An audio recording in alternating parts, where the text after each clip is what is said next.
Bismillahirrahmanirrahim. Assalamualaikum warahmatullahi wabarakatuh. Bismillah, alhamdulillah wa syukrillah ala ni'matillah, wa la hawla wa la quwata illa billah.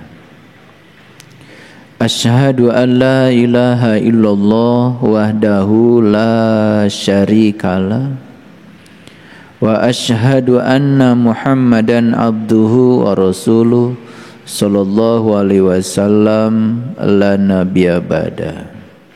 Subhanaka la ilma lana illa ma 'allamtana innaka antal alimul hakim. Subhanaka Allahumma rabbana wa bihamdika asyhadu an la ilaha illa anta astaghfiruka wa atubu ilaih.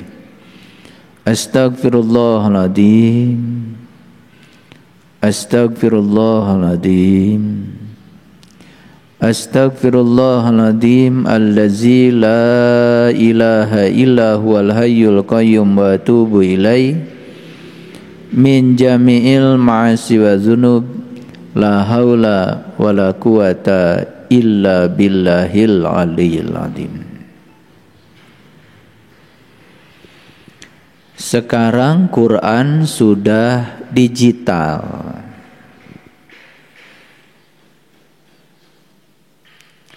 Oleh karena itu, kalau kita tidak akrab dengan Al-Quran, itu aneh. Karena dengan Quran yang digital ini sangat mudah sekali mencari sesuatu yang kita ingin tahu. Orang tua kita dulu membuat konkordansi Quran yang manual. Itu mencari kata. Kata laki-laki di Quran ada berapa kata, itu dicari secara manual. Berarti untuk mencari kata laki-laki harus baca Quran 30 juz untuk satu kata. Kata wanita di Quran ada berapa kata, harus dicari itu.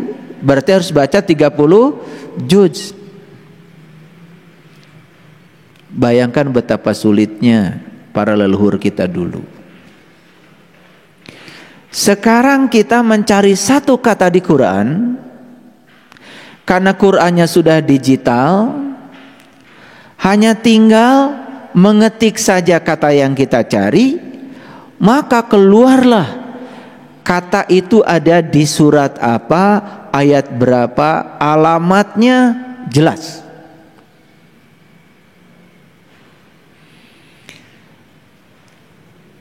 Cobalah nanti di rumah ketikan kata kebanyakan. Nanti aja di rumah. Jadi ada search di Quran, ketikan kata kebanyakan.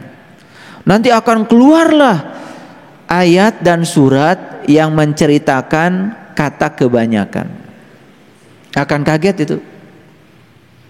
Di situ kita akan ketemu kebanyakan manusia tidak tahu, kebanyakan manusia tidak berpikir, kebanyakan manusia tidak bersyukur. Banyak sekali itu. Dengan menggunakan kata kasiro. Kasiro. Kasiro itu bukan sedikit. Jadi kalau di Quran itu ada kasiro, itu sudah di atas 90%. Kebalikan dari kasiro itu adalah qolilan. Qolilan itu kurang dari 10%. Jadi kalau kasiro dan qolilan itu digabungkan itu jadi 100%, tetapi kasiro itu 90% lebih dan qolilan itu 10% kurang. Jadi kalau nanti diklik ya kata kebanyakan, kita akan kaget. Kebanyakan manusia tidak tahu, kebanyakan manusia fasik, kebanyakan manusia zolim, kebanyakan manusia tertutup, kebanyakan manusia tidak beriman. Coba, itu Quran. Faktanya banyak sekali manusia mengaku dirinya beriman. Bahkan faktanya kita akan terkejut. Kok faktanya banyak manusia mengaku beriman, tapi Quran mengatakan kebanyakan manusia tidak beriman. Kan yang ngaku itu ya boleh saja, namanya juga ngaku. Bagaimana ngaku kalau tidak diaku? Hari ini saya akan berbicara sesuatu yang sangat penting. Dan kita mulai dari Quran surat Al-An'am ayat yang ke-116. Silakan lihat di layar monitor berikut ini. Wa in tuti aksaro. Nah, ini aksaro itu kebanyakan. Jadi dari kata kasiro. Wa in tuti aksaro man fil ardi yudilluka an sabilillah. Dan jika kamu menuruti kebanyakan orang-orang yang di muka bumi ini, gitu, niscaya mereka akan menyesatkan kamu dari jalan Allah. Paham ya? Ini yang bicara bukan Saiful Karim, yang bicara Allah. Intuti aksaro man fil ardi yudilluka an sabilillah. Jika kamu menuruti kebanyakan orang yang di muka bumi ini, kasiro, jika kamu mengikuti 90% orang di muka bumi ini, yudilluka an sabilillah, niscaya mereka akan menyesatkan kamu dari jalan Allah. Logikanya, yang akan mengantarkan kita ke jalan Allah itu cuma sedikit, kurang dari 10%. Kan logikanya begitu. Nih pakai logika sedikit supaya pinter. Nah sekarang pertanyaannya bagi kita semua, kita ini selama ini beragama ngikutin kebanyakan orang atau ngikutin yang sedikit? Jawabannya apa? Mengikuti kebanyakan orang. Hati-hati ya, kata Allah, banyak itu belum tentu benar, apalagi sedikit. Lanjut dulu. Mereka tidak lain ya, in yattabi'una illa don. Mereka itu tidak lain hanyalah mengikuti zon. Apa zon itu? Zon itu prasangka. Bahasa kerennya zon itu persepsi. Persepsi itu artinya apa kata pikirannya sendiri. Mereka tidak lain hanyalah mengikuti persangkaan belaka. Dan mereka tidak lain hanyalah berdusta. Wa inhum illa yahrusun. Bisa nangkap ayat ini? Ulangi sekali lagi. Jika kamu menuruti kebanyakan orang di muka bumi ini, niscaya mereka akan menyesatkan kamu dari jalan Allah. Jadi yang menyesatkan kamu dari jalan Allah itu kebanyakan. Logikanya yang akan mengantarkan kita ke jalan Allah yang sebenarnya itu cuman sebagian kecil. Nah yang kebanyakan ini apa yang mereka kerjakan? In yattabi'una illa dhon. Mereka tidak lain hanyalah mengikuti persangkaan belaka. Dan mereka tidak lain hanyalah berdusta. Clear ya? Cerita tentang Allah persangkaan saja. Pakai ilmu kirata namanya. Dikira-kira dan tidak nyata. Cerita tentang surga persangkaan saja. Jadi ilmu yang mereka sebarkan selama ini namanya ilmu cek jeung cenah. Makanya buahnya lebet kumeureun. Karena tangkalna oge kan tangkal susuganan. Tapi yang model kayak gini pengikutnya banyak. Agama itu tidak nyata, fix.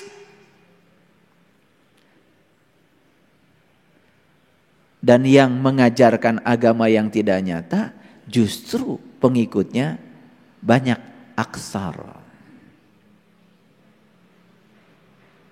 Kalau saya bilang umatnya Nabi Musa dulu tidak mau disuruh beriman kepada Allahnya Musa sebelum mereka melihat Allahnya Musa dengan jelas. Itu diabadikan loh di Quran.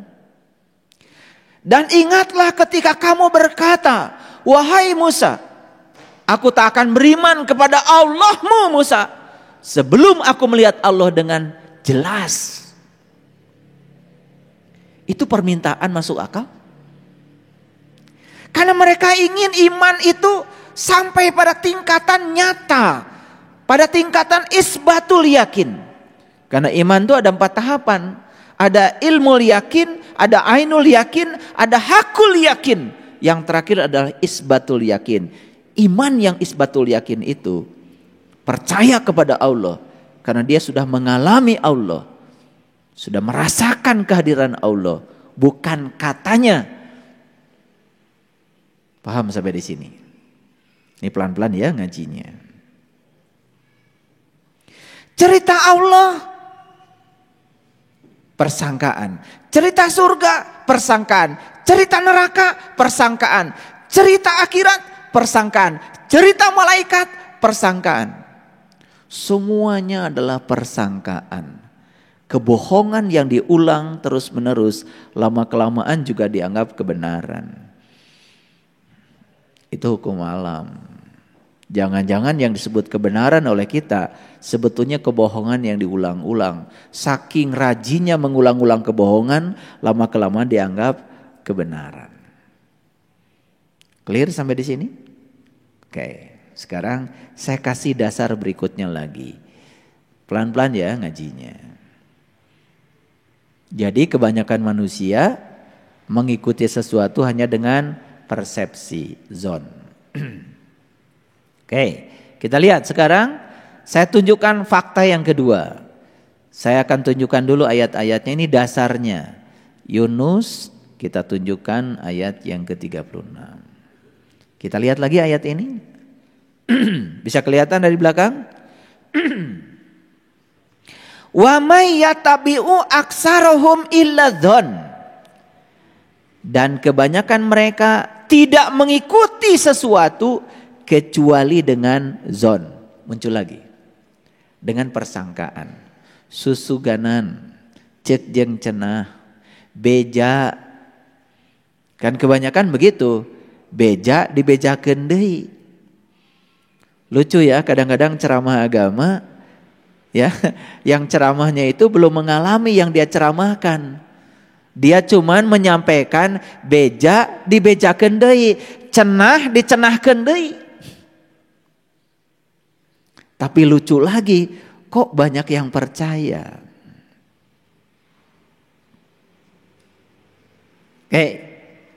Wa may yattabi'u aksarohum illa dzanna, dan kebanyakan mereka ini aksaro muncul lagi di sini. Aksaro, kebanyakan, berarti lebih dari 90%. Mereka mengikuti sesuatu hanya dengan persangkaan saja. Dan ayat ini menegaskan inna dzon, sesungguhnya persepsi, persangkaan la yugni minal haqqi syai'an, tidak bisa dijadikan sebagai tolak ukur kebenaran. Innallaha alimun bima yaf'alun. Sesungguhnya Allah Maha mengetahui apa yang mereka kerjakan. Yang lucu ini dari kasiro, orang-orang yang mengikuti sesuatu dengan persangkaan ini mengatakan dirinya itu seakan-akan orang yang tahu. Padahal sesungguhnya mereka itu tidak tahu. Cuma mereka tidak tahu bahwa mereka tidak tahu. Sok tahu, diberitahu tidak mau tahu. Kemana-mana menempatkan diri seperti orang yang tahu. Padahal dia itu tidak tahu. Cuma dia tidak tahu bahwa dia tidak tahu. Dibungkuslah ketidaktahuannya dengan berbagai macam kain kehormatan. Gelar akademik, gelar kehormatan, gelar spiritual. Mohon maaf, pakai kiai ke, pakai haji ke, pakai macam-macam gelar. Makanya lihat, ada orang yang tidak percaya datang pada suatu tempat kalau dia tidak menggunakan gelarnya. Bahkan merengek-rengek harus pakai gelar. Bahkan yang luar biasa, haji saja di Indonesia sudah jadi gelar. Padahal haji itu kan artinya pengunjung. Kita lagi berkunjung di Mekah dipanggilnya haji oleh orang Mekah. Karena bahasa Arabnya pengunjung, ya haji buat laki-laki. Bahasanya pengunjung, ya hajah buat perempuan. Kok sudah pulang dari Arab masih ingin dipanggil Bu Haji, Pak Haji, Bu Hajah? Aneh. Dan rasanya kalau tidak pakai itu gak percaya diri. Lalu ketidaktahuan itu disembunyikan semakin dalam. Sulit untuk tahu kalau dirinya itu tidak tahu. Kalau ditanya, sudah tahu Allah? Sudah. Sudah kenal sama Allah? Sudah. Dengan cara apa Anda mengenal Allah? Wah, setiap hari kan saya zikir. Gimana zikirnya? Kan baca subhanallah, baca alhamdulillah, baca Allahu Akbar. Itu yang model kayak gitu disebut zikir. Padahal aslinya kan menyebut. Menyebut itu kan urusan mulut. Kalau zikir itu kan urusan batin. Sekarang kita ingat sama orang tua kita, kan tidak ada suaranya. Nah zikir itu kayak gitu, hening, bening, gak ada suaranya. Ini ribut di mulut disebut zikir, aslinya kan menyebut. Jadi udah gak nyambung. Lucu ya? Menyebut dengan mengingat aja tidak tahu bedanya. Kalau menyebut Allah gak perlu tahu Allah. Tapi mengingat Allah harus tahu Allah. Karena kalau kita tidak tahu Allah, kan tidak akan bisa mengingat Allah. Karena mengingat itu syarat sahnya harus tahu yang diingat.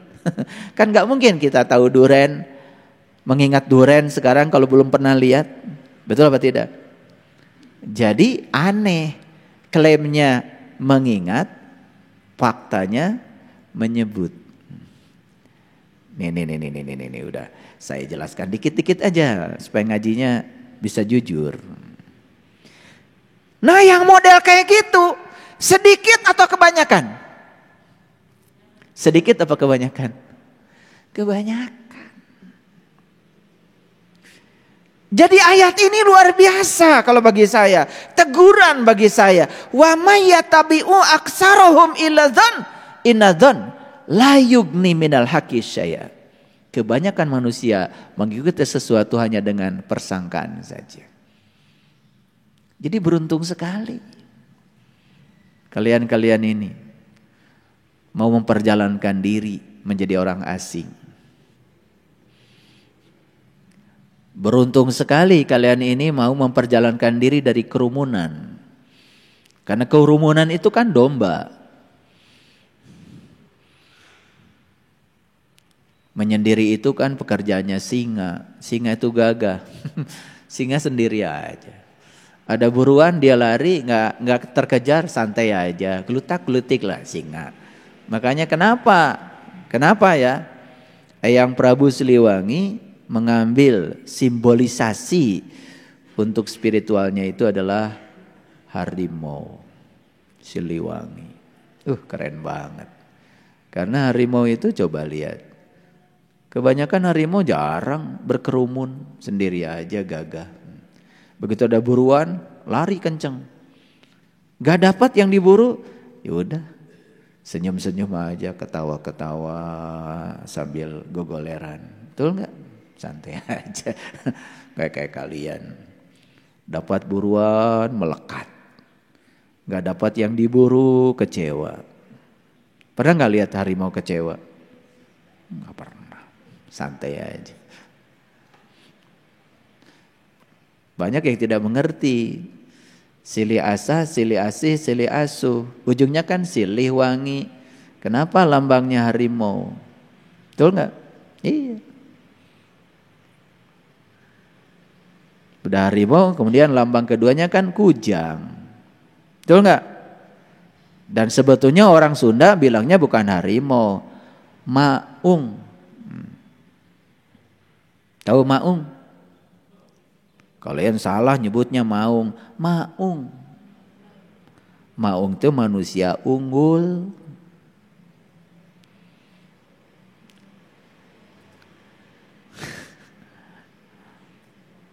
Nah, supaya jadi manusia unggul harus kujang. Tahu kujang? Kukuh karena janji. Kalau kukuh karena janji, ya maung. Jadi manusia unggul. Siapa manusia unggul? Nulung kanu butuh, nalang kanu susah, ngahudangkan kanu sare. Nyaangan kanu poeken, nepak kanu poho, nganter kanu keeng. Itulah manusia unggul. Itulah rukun imannya orang Sunda.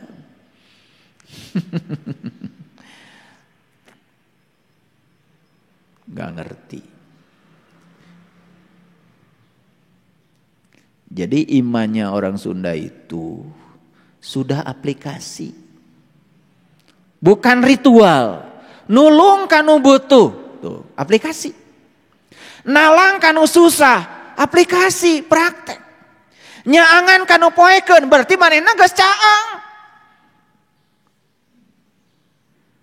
Ngahudangkeun kanu sare, berarti manehna geus hudang. Nepak kanu poho, berarti manehna geus eling. Nganter kanu keeng, berarti manehna geus gede kawani. Gitu. Takut menghadapi kehidupan sekaligus takut menghadapi kematian. Pura-pura berani aja. Ini baru dasar nih, saya belum masuk ke topiknya. Kita lihat dulu dasar yang lain. Ini baru dasar-dasarnya dulu. Saya biasa seperti ini supaya struktur pembelajarannya benar. Lihat ayat ini. Gak usah dibaca semua, kepanjangan. Tapi lihat bagian yang terakhir. Dari sini aja nih mulai. Walakinna aksaron nasi la yu'minun. Apa katanya? Lihat bagian terakhir saja, bagian terakhir saja. Walakinna aksaron. Jadi aksaro di sini kebanyakan. Walakinna aksaron nasi la yu'minun. Kebanyakan manusia itu tidak beriman. Jadi yang tidak beriman itu bukan sebagian kecil, sebagian besar. Cari sekarang orang yang tidak beriman. Gampang apa susah? Susah. Karena semua ngaku beriman. Dia itu tidak tahu kalau dia itu tidak beriman. Cuma dia tidak tahu juga kalau dia belum iman. Karena menganggap dirinya sudah iman. Dikiranya iman itu percaya. Tanya orang, percaya sama Allah? Percaya. Sudah tahu Allah? Belum. Bagaimana bisa percaya kalau belum tahu? Makanya Nabi Muhammad tidak mengatakan iman itu percaya. Al-iman tasdikun bil qalbi. Iman itu adalah pembenaran oleh kolbu. Wa ikrarun bil lisan. Baru lisannya benar. Wal amalun bil arkan. Baru tindak tanduknya itu benar. Makanya jangan heran orang mengaku beriman. Cuman kulitnya saja. Bajunya saja. Penampilan luarnya saja. Tapi akhlak tidak mencerminkan orang yang beriman. Boro-boro nulung kanu butuh, nalang kanu susah. Hidup hanya berorientasi pada penguatan diri. Kalau punya rezeki banyak hanya untuk diri sendiri. Boro-boro hayang ngabagi keur batur. Tidak ada kepedulian. Batur rek dahar, batur rek lapar, teu paduli. Nu penting mah beteng urang seubeuh. Kan gitu. Tapi ngakunya beriman. Saya masih ingat dulu. Waktu saya bikin masjid ini, rapatnya banyak. Anggota rapatnya banyak. Begitu sudah beli semen, hilang semua. Begitu saya bikin pondasi, gak ada lagi batang hidungnya. Peresmian datang lagi. Pengen jadi pengatur acara. Maaf ya. Saya sudah tahu. Dan yang ngaku beriman itu giliran berhadapan dengan situasi nyata hilang. Beda dengan yang iman betulan. Saya tidak sedang berbicara itu. Ini ayat mengatakan walakinna aksaron nasi la yu'minun. Kebanyakan manusia itu sebetulnya tidak iman.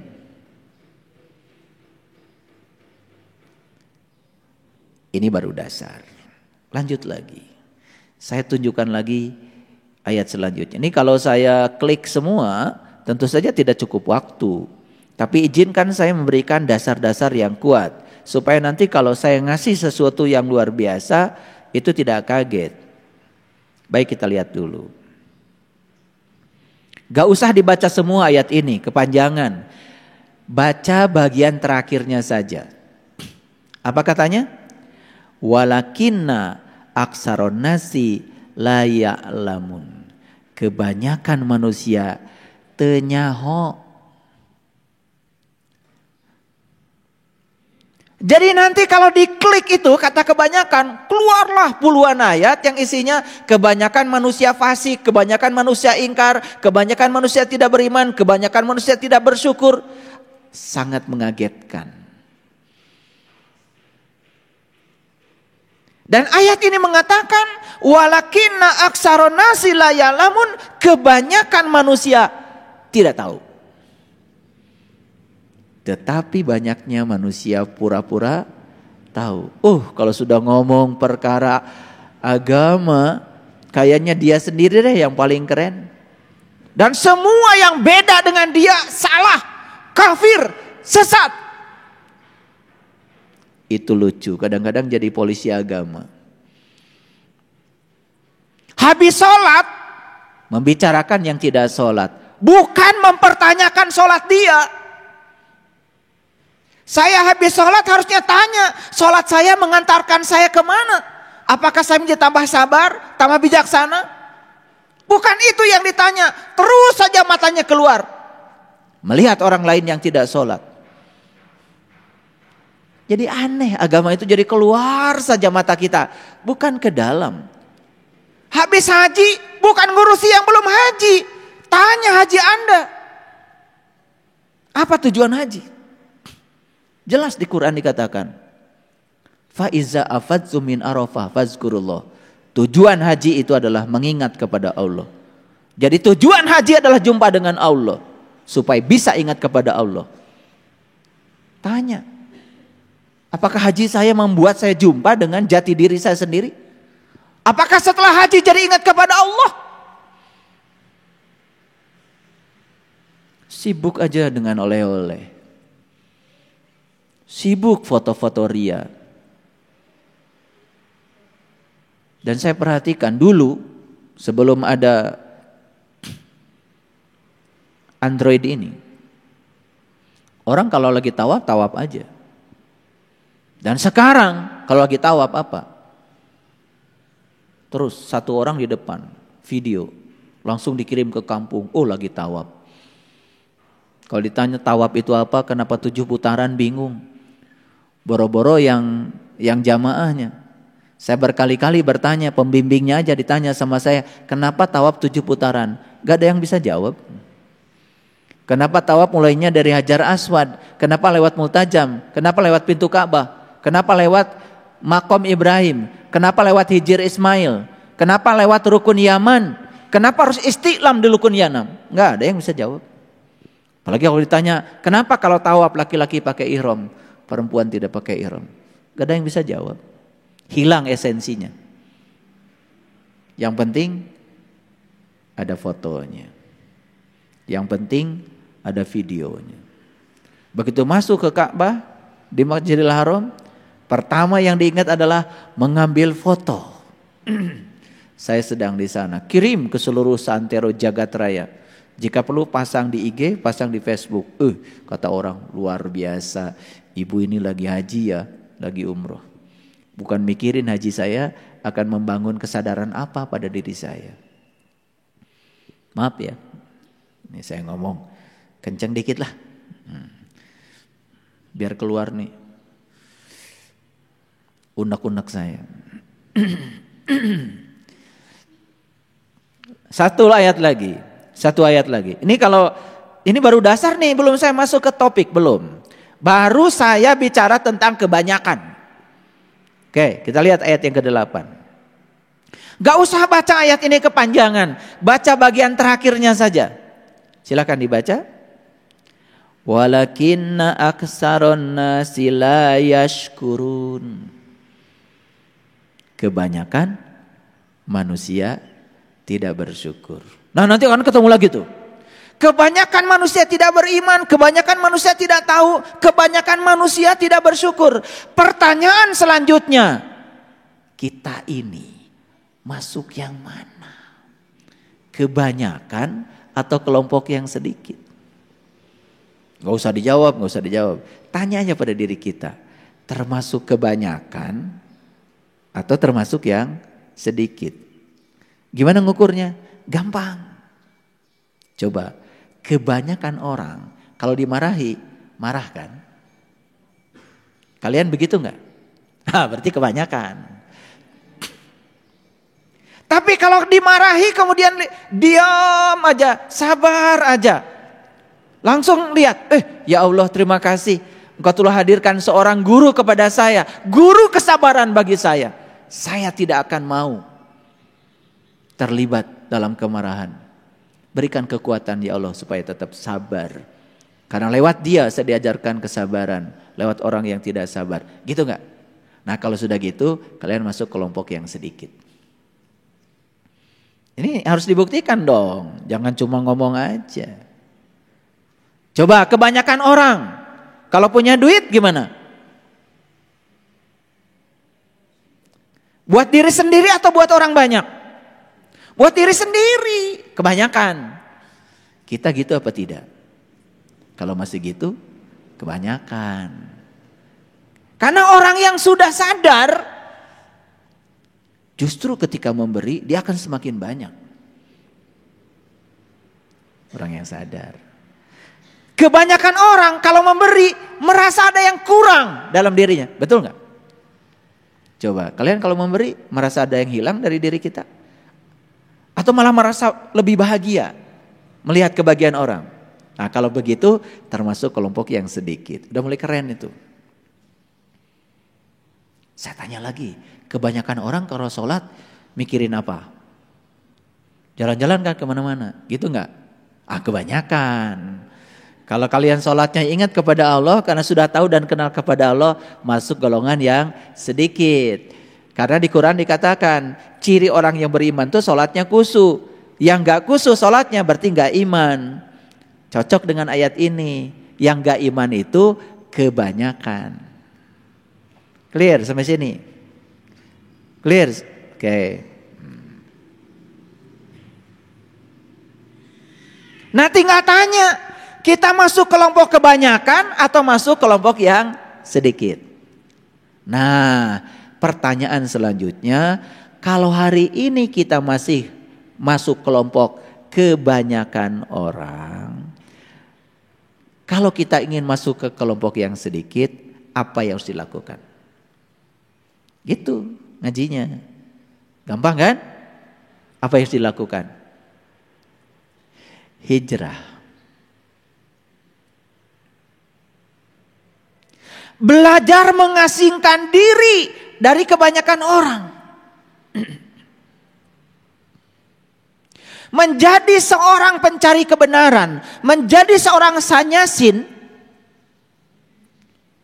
berarti harus menjadi orang asing. Harus meninggalkan kebanyakan orang. Siap gak menjadi orang asing? Karena begitu menjadi orang asing, akan dianggap aneh oleh si kebanyakan tadi.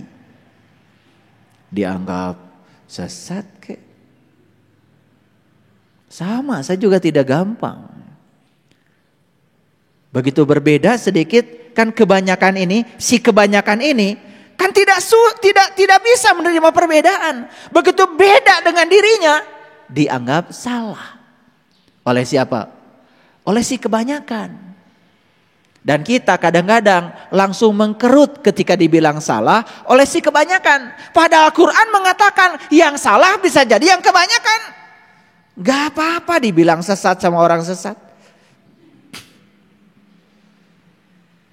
Makanya saya anjurkan, silahkan kalian tersesat, tapi dengan cara yang benar.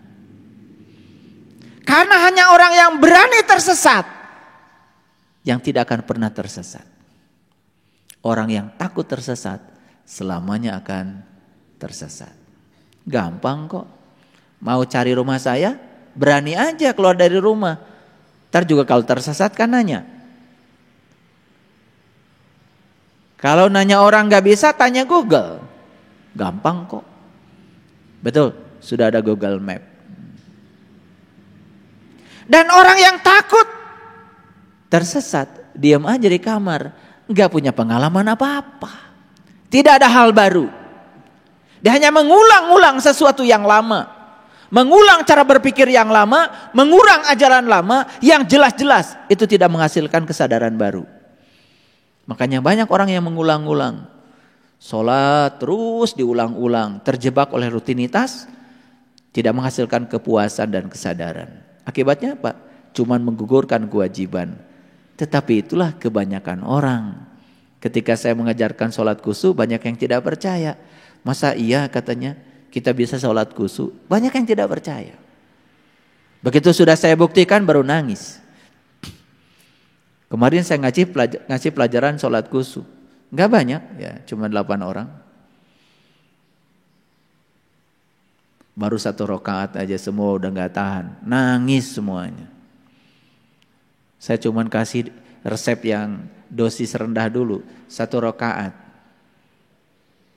Nangis semua. Ini ada pesertanya di sini. Nangis.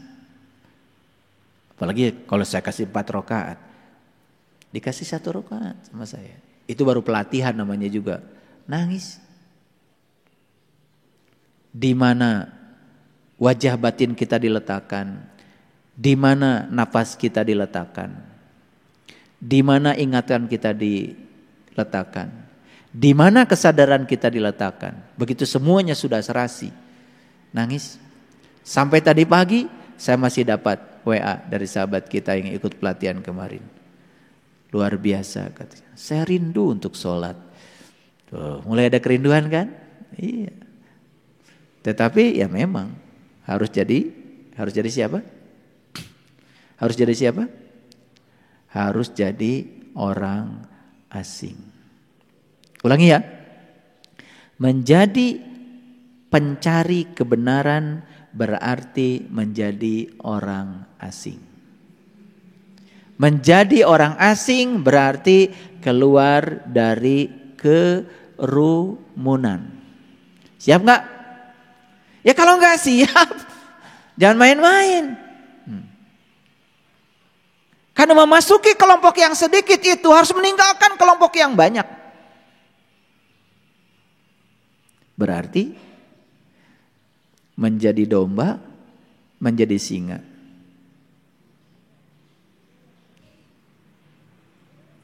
Menjadi singa bukan?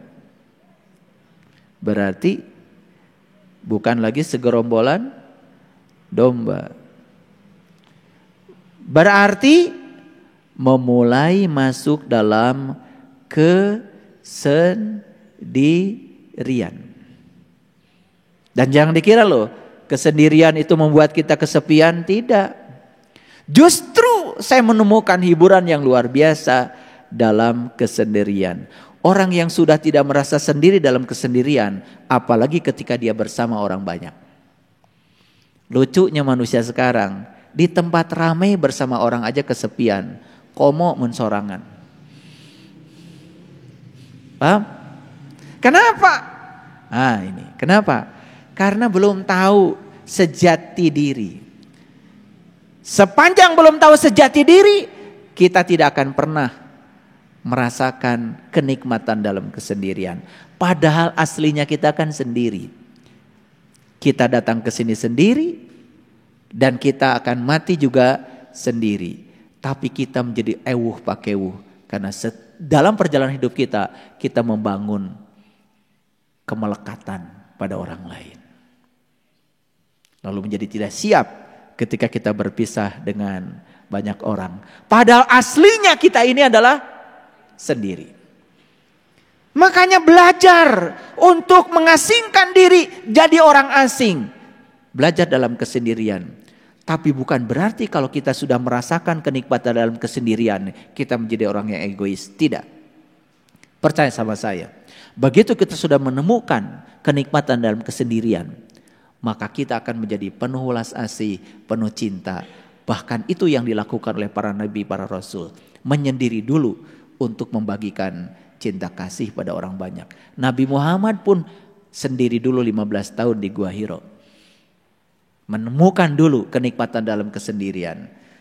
Itu berarti mengasingkan diri? Berarti kalau mengasingkan diri jadi orang asing? Gitu. Kalian mau terus dalam kerumunan? Silakan aja. Apa hasilnya dalam kerumunan? Maaf ya, saya kasih tahu. Apa yang didapatkan oleh kita ketika kita terus menerus dalam kerumunan? Ayo, bisa menjawab? Kalau tidak saya tunjukkan. Hasil akhir dari terus menerus dalam kerumunan, dalam 90% tadi, kasiro tadi, yang pertama adalah kesengsaraan. Betul? Perlu saya buktikan? Ayo.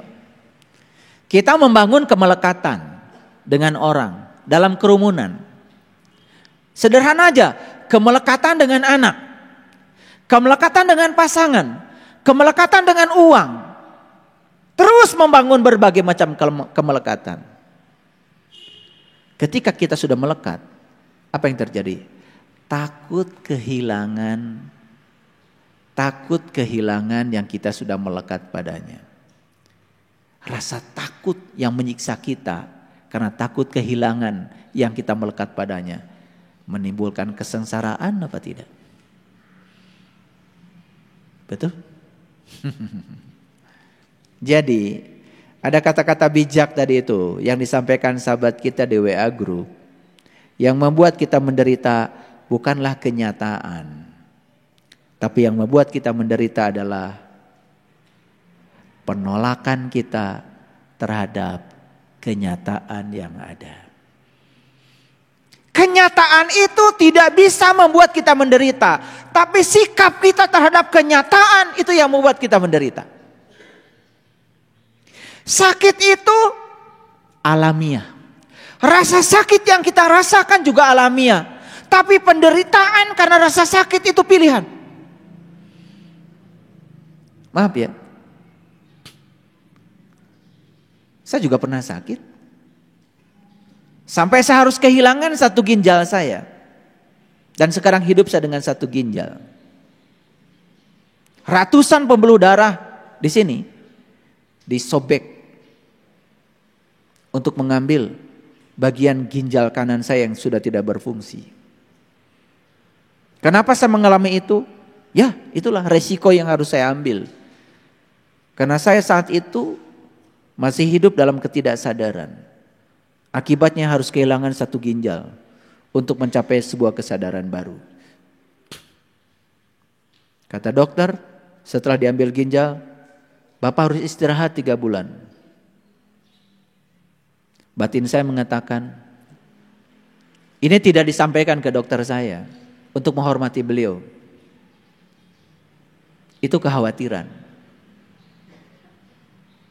3 hari saya dari rumah sakit, semuanya udah saya cabut selang-selang itu.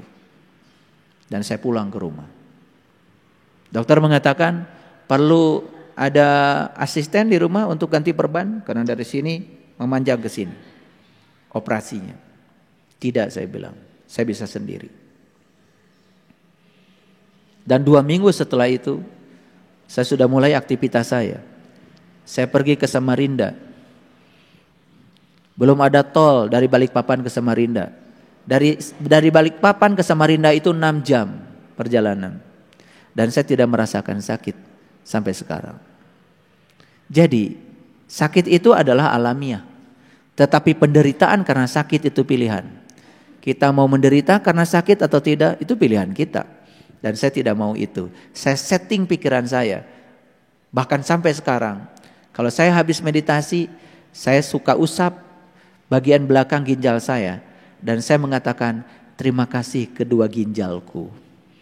Dan saya selalu mengatakan, terima kasih kedua ginjal. Saya tidak merasa ginjal saya 1. Saya usap dua-duanya, terima kasih kedua ginjalku. Terima kasih keduanya. Makanya kalian naik gunung selalu kalah sama saya, bukan? Banyak yang kemarin pergi ke Jelekong. Ayah, kenapa kok jalannya cepat sekali? Saya sudah sampai ngos-ngosan di belakang. Padahal ginjalnya 2. Tergantung setting kita. Kita mau menua dengan lemah, kita mau menua dengan kuat, tergantung setting pikiran kita. Kalau kita mengatakan saya di masa tua akan lemah, akan lemah. Tapi kalau dikatakan saya di masa tua akan dewasa, akan matang, akan bijaksana, terus yang dimunculkan di pikiran kita kata-kata yang menguatkan, kita akan menua dengan kuat. Percaya sama saya. Paham sampai di sini? Jadi dalam kerumunan ada apa tadi? Kesengsaraan. Saya tanya, kalau kita terus berada dalam kerumunan, ada kecemasan? Kalau kita terus-menerus dalam kerumunan, ada penderitaan? Yes. Sepanjang kalian berada dalam kerumunan, terus saja mengikuti pola pikir kebanyakan orang. Tidak mau mengasingkan diri, tidak mau jadi singa, terus aja jadi domba. Selama itu pikirlah, kita akan menemukan kesengsaraan, kecemasan, penderitaan. Saya tanya lagi berikutnya. Siapa yang mengajarkan keserakahan kepada kita?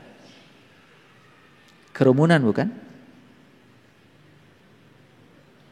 Dulu kalian lahir ke sini sendiri, tidak ada keserakahan. Tapi kerumunan telah mengajarkan keserakahan. Apa yang terjadi? Duitnya harus paling banyak, rumahnya harus paling banyak, mobilnya harus paling banyak, tanahnya harus paling banyak. Siapa yang mengajarkan itu? Bukankah kerumunan? Siapa yang mengajarkan kekerasan? Siapa yang mengajarkan kekerasan? Kerumunan, bukan? Dulu kalian datang ke sini penuh cinta kasih. Tapi ayahnya, ibunya pertama kali yang mengajarkan kekerasan. Kata-kata yang keras. Ketika anak tidak setuju, orang tua berteriak pada anak. Kata-kata kotor muncul dari ayah ibunya. Masuk ke mana? Siapa yang mengajarkan kekerasan? Lihat sekarang di televisi. Ayah bisa dibunuh oleh anaknya. Seorang nenek bisa membantai cucu-cucunya sendiri. Ada tuh. Baru terjadi di Bandung Barat. Siapa yang mengajarkan kekerasan? Bukankah kerumunan juga? Siapa yang mengajarkan ambisi? Siapa mengajarkan kebencian? Siapa yang mengajarkan keinginan yang terus-menerus tentang masa depan? Siapa yang mengajarkan kita menjauh dari masa kini? Siapa? Siapa? Semua dari kerumunan, dari hubungan kita dengan orang lain. Baik, sekarang saya akan tunjukkan bagaimana kita bisa keluar dari kerumunan. Oke, tahu surat Al-Kahfi? Tahu surat Al-Kahfi? Cerita tentang apa? Tentang gua. Tahu gua? Orang Jakarta itu keren banget. Bilang dirinya sendiri, gua. Jadi mana gua? Nih gua. Gue. Gak usah jauh-jauh ngaji. Jadi gua itu apa? Gue. Aku. Saya. Jadi surat Al-Kahfi cerita tentang gua. Cerita tentang siapa? Tentang perjalanan meniti ke dalam diri. Tentang melihat ke dalam diri, mendengar ke dalam diri, mendengarkan suara kita sendiri, merasakan napas kita sendiri, itu urusan gua itu. Kalau dibongkar surat Al-Kahfi dari ayat 1 sampai ayat 110, isinya sebetulnya adalah perintah untuk meninggalkan kerumunan. Perlu saya buktikan? Mari kita buktikan. Kita lihat dulu ayat yang ke-10. Sudah siap? Oke, kita baca sama-sama. Ingatlah tatkala para pemuda itu. Pemuda, bukan pemudi. Awas, awas, perhatikan, ini bahasa simbolik. Jadi kalau di Quran ada kata-kata laki-laki, itu pasti urusan rohani. Kalau di Quran ada kata-kata perempuan, wanita, itu pasti urusan jasmani. Makanya aku ciptakan manusia berpasangan, itu bukan suami istri. Azwaja, pasangan, itu adalah ruhani dan jasmani. Jadi semua kita itu sudah sempurna sejak dari lahir. Kalau nikah, bersuami, beristri, itu pilihan. Boleh nikah, boleh enggak masalah. Rabi'ah Al-Adawiyah, seorang wanita suci di zamannya, memilih untuk tidak menikah. Karena tidak ada laki-laki yang bisa menjawab pertanyaan dia. Termasuk seorang sufi besar, sekelas Hasan Al-Basri di zamannya. Saat melamar Rabi'ah Al-Adawiyah, dikasih pertanyaan sama Rabi'ah. Apa pertanyaannya? Wahai Hasan Al-Basri, kalau kamu mau jadi suami saya, tolong jawab pertanyaan saya. Kalau kamu bisa menjawab, saya akan terima lamarannya. Rabi'ah Al-Adawiyah tidak terima mas kawinnya itu emas. Tidak terima mas kawinnya uang. Beda sama kalian.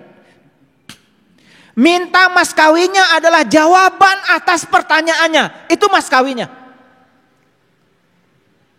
Luar biasa itu. Belum pernah saya mendengar lagi. Ada wanita di masa kini minta mas kawinnya jawaban atas pertanyaan. Apa pertanyaannya? Pertanyaan Rabi'ah, wahai Hasan Al-Basri, kalau saya nanti mati, saya masuk surga atau masuk neraka? Diam, Hasan Al-Basri tidak bisa menjawabnya. Kata Rabi'ah, satu pertanyaan itu saja kamu sudah tidak bisa menjawab. Aku tidak menyampaikan pertanyaan yang lain. Ada pertanyaan Rabi'ah yang kedua. Saat nanti sakaratul maut, apakah saya selamat atau celaka? Hasan Al-Basri tidak bisa menjawab. Bagaimana kamu bisa membimbing saya istrimu? Kalau kamu tidak bisa menjawab ini, berarti kamu belum tahu. Belum bisa menjawab pertanyaan tentang dirimu sendiri. Akhirnya tidak jadi. Rabi'ah memutuskan tidak menikah. Wanita soleh di zamannya, Rabi'ah, wanita sufi yang sangat luar biasa. Saya sudah pergi ke Yordan. Saya sudah pergi ke sana, ke Palestina. Ya. Di Di kebun zaitun itu ada rumahnya Rabi'ah Al-Adawiyah. Itu terkenal, rumahnya itu cuman 1x2 meter saja. Kenapa? Rabi'ah kan terkenal dengan kata-kata bijaksana. Jika aku ibadah kepadamu karena mengharap surgamu, jauhkan surga dari diriku. Jika aku ibadah kepadamu karena aku takut nerakamu, masukkan aku dalam neraka itu sendirian. Bengkakkan tubuhku, biar tubuhku saja yang jadi penghuni neraka itu. Tapi satu permintaanku Tuhan, janganlah Engkau halangi agar aku bisa selalu melihat kemuliaan wajah.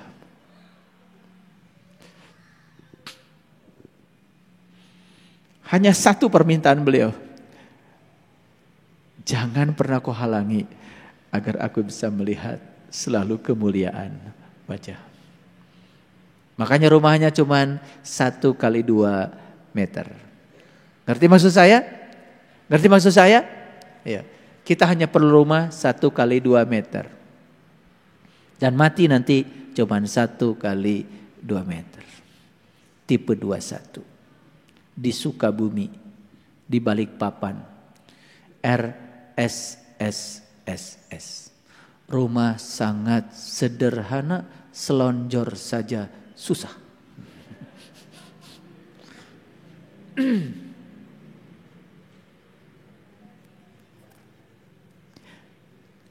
Apakah beliau tidak mendapatkan tantangan di zamannya? Tentu saja dapat tantangan menjadi orang asing. Mengambil sebuah pilihan yang berat. Tetapi kalau tinggal dalam kerumunan terus menerus, akan punya pola pikir kerumunan. Oke, lihat saya semuanya. Jadi kenapa pemuda? Pemuda itu lambang dari rohani. Yang harus diperjalankan oleh Bapak Ibu bukan jasmani. Rohanimu itu, jiwamu itu, perjalankan. Laki-lakimu itu perjalankan. Makanya menjadi sangat masuk akal. Ketika kita haji kan perjalanan spiritual. Makanya saat haji yang pakai ihram cuman laki-laki. Karena yang bisa disucikan cuman jiwa. Tubuh tidak bisa disucikan. Air kencing aja masih tersisa di dalam. Berak aja masih tersisa di dalam. Kalian aja so suci. Awas. Habis wudu luar biasa. Merasa paling suci aja. Betul? Makanya di Quran kan ada kata-kata begini. Dengarkan saya bicara biar semuanya mengerti. Inna awala baitin wudi'a linnas. Rumah pertama yang aku bangun wudi'a. Untuk perpisahannya manusia. Wudu. Tapi di Quran kebanyakan diterjemahkan rumah yang pertama dibangun oleh Allah untuk berkumpulnya manusia. Gak ada di situ berkumpul. Inna awwala baitin wudi'a linnas. Rumah yang pertama aku bangun untuk wudunya manusia, berpisahnya manusia.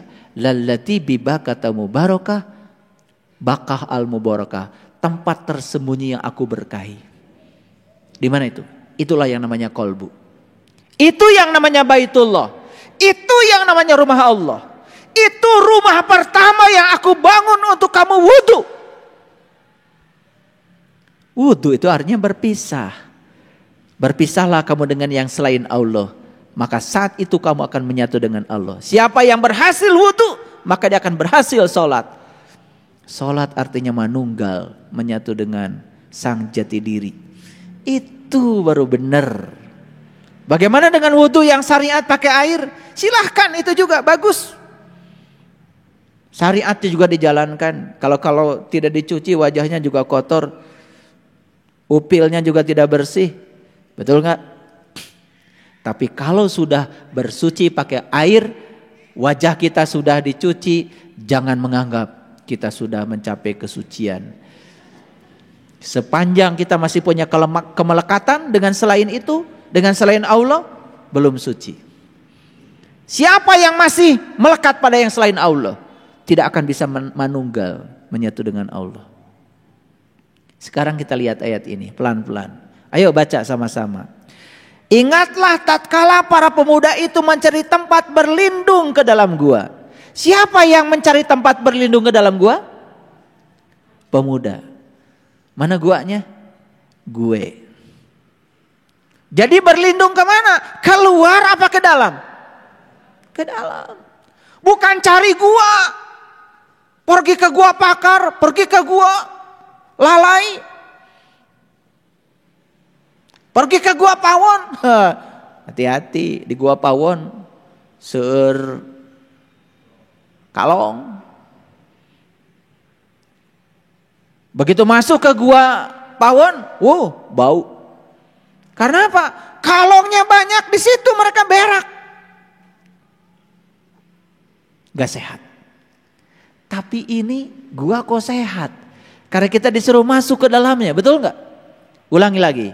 Tatkala para pemuda itu mencari tempat berlindung ke dalam gua.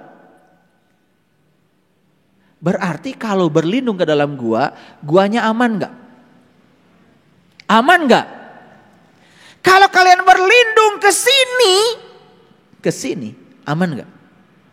Aman. Karena yang membuat kita celaka itu karena kita keluar terus. Begitu mencari tempat berlindung ke dalam diri, pertama kita tidak akan ada konflik dengan diri kita sendiri. Begitu sudah tidak ada konflik dengan diri sendiri, kemungkinan konflik dengan orang di luar diri kita sangat kecil. Orang yang sudah menemukan welas asih di dalam, pasti asihan keluar. Orang yang sudah menemukan kesucian di dalam, apapun yang di luar menjadi suci kelihatannya. Ayo, saya mengajak kalian semua meniti ke dalam diri. Ayo, tinggalkan kebanyakan orang, masuk ke dalam gua, tempat berlindung yang disediakan Tuhan. Itulah Baqah al-Mubarakah, tempat tersembunyi yang diberkahi. Di situ tidak ada konflik. Begitu kita masuk ke situ, kita menjadi selesai dengan diri kita sendiri. Kalau sudah selesai dengan diri kita sendiri, gak ada urusan dengan orang lain.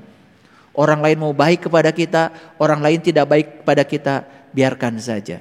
Karena kita sudah menjadi diri kita sendiri. Apa yang terjadi selama ini? Karena kita tinggal dalam kerumunan. Orang baik sama kita, kita baik sama dia.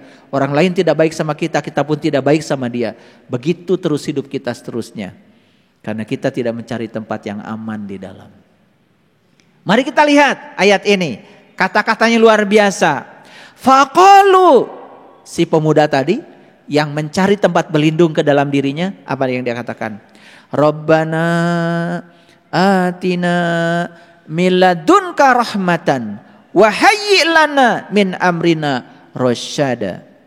Wahai Tuhan kami, berikanlah rahmat kepada kami dari sisimu dan sempurnakanlah bagi kami petunjuk yang lurus dalam urusan kami.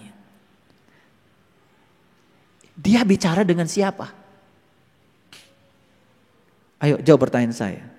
Dia bicara dengan siapa? Lihat kata-katanya. Wahai Tuhan kami.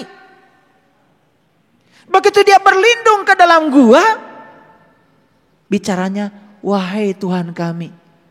Berarti ketemu Tuhan? Ketemu Tuhan? Jelas banget. Jelas ini bukan gua yang di Yordan. Dan diklaim gua Al-Kahfi itu yang di Yordan. Akhirnya kita semua ke sana. Mau meluangkan uang 40 juta hanya untuk melihat gua yang sempit di sana. Tapi kita tidak mau melihat gua yang luas dalam diri kita walaupun gratis. Makanya kata Nabi, ilmu ini jika aku tawarkan kepada mereka yang tidak mencarinya, gratis saja belum tentu mau.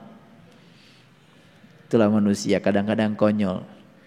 Begitu punya foto, lagi berfoto di sana, Di gua yang di sana yang sempit. Saya udah ke sana sama istri saya. Karena saya apa? Saya tidak mau ngomong, tapi saya belum membuktikan. Saya ngeluarin uang untuk itu. Begitu sampai di sana ternyata sempit guanya. Padahal di Quran dikatakan dalam gua itu ada matahari terbit. Gak ada di sana. Poek. Mari kita lihat ayat ini. Ulangi lagi. Begitu dia masuk ke dalam gua, si pemuda ini ngomong apa? Rabbana, ya Tuhan kami.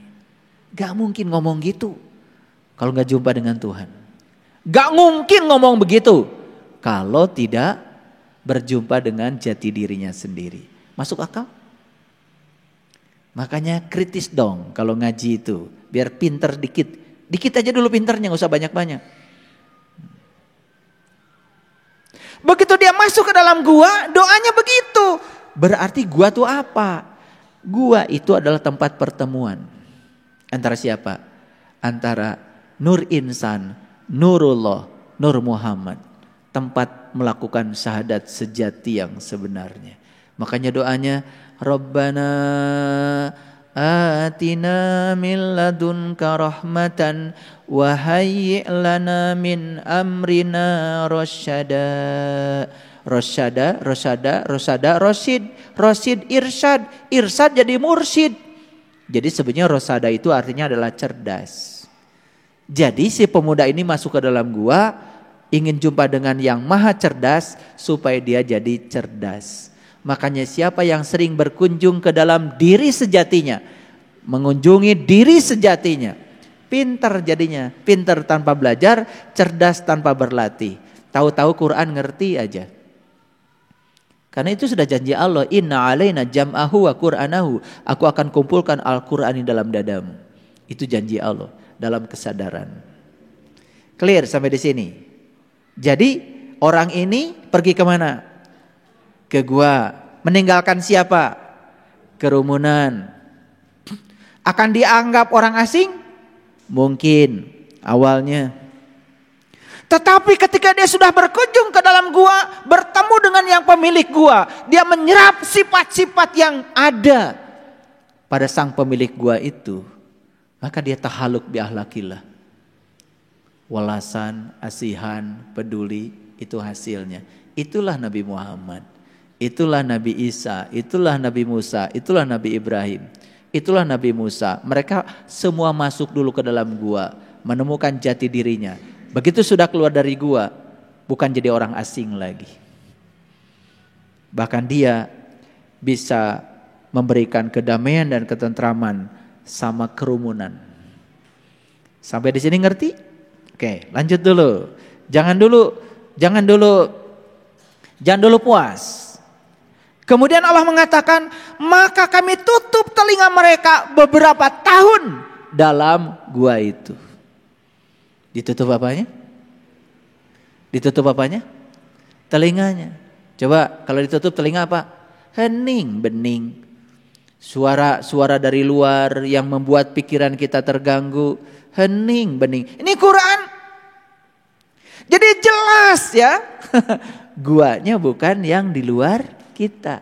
Guanya ditutup oleh Allah telinga mereka beberapa tahun.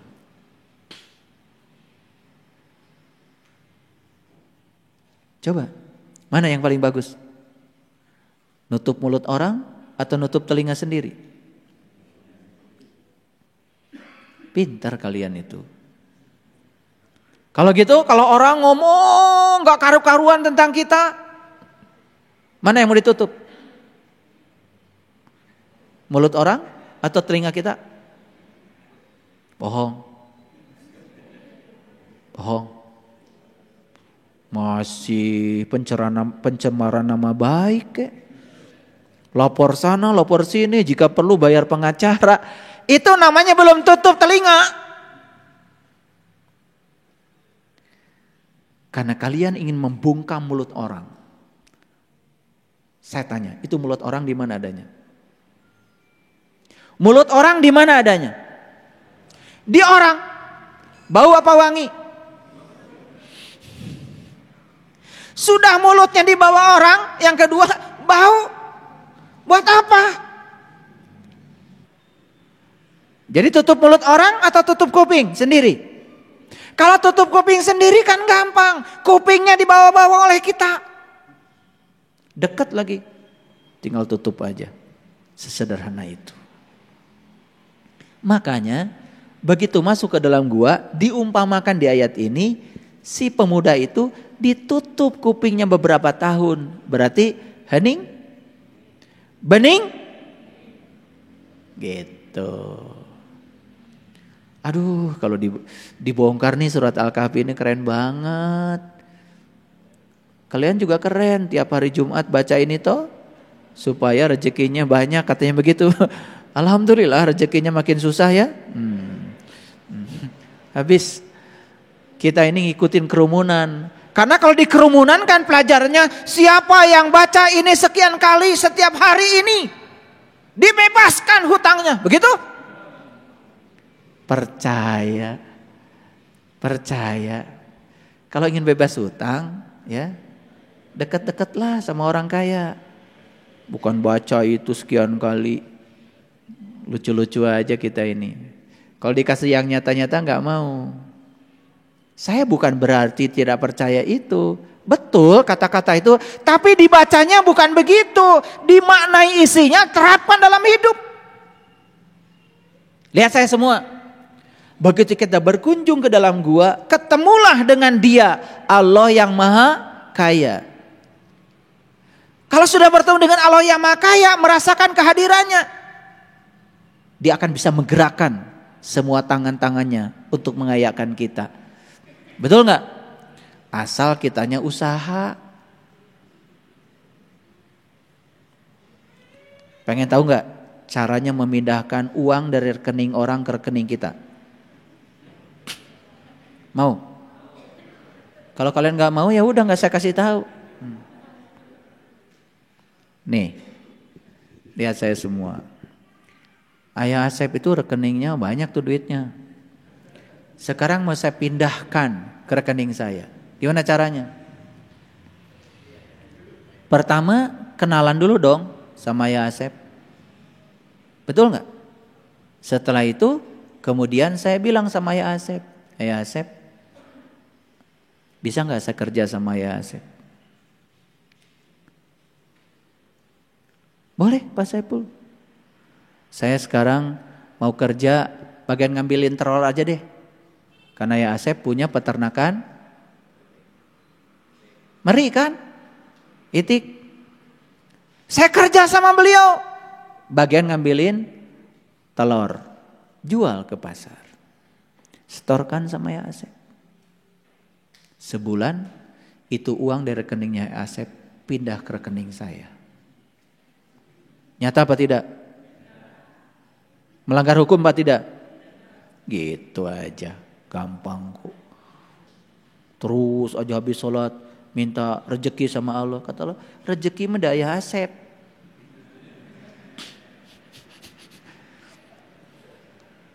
Baca surat Al-Kahfi sekian putaran. Malah jadi bikin jauh rezekinya. Kenapa? Habis waktu baca itu. Udah gitu gak ngerti lagi. Coba pakai nalar. Jadi yang dibaca itu sebetulnya bukan dibaca Arabnya, bukan. Pahami isinya, terapkan dalam hidup. Kaya.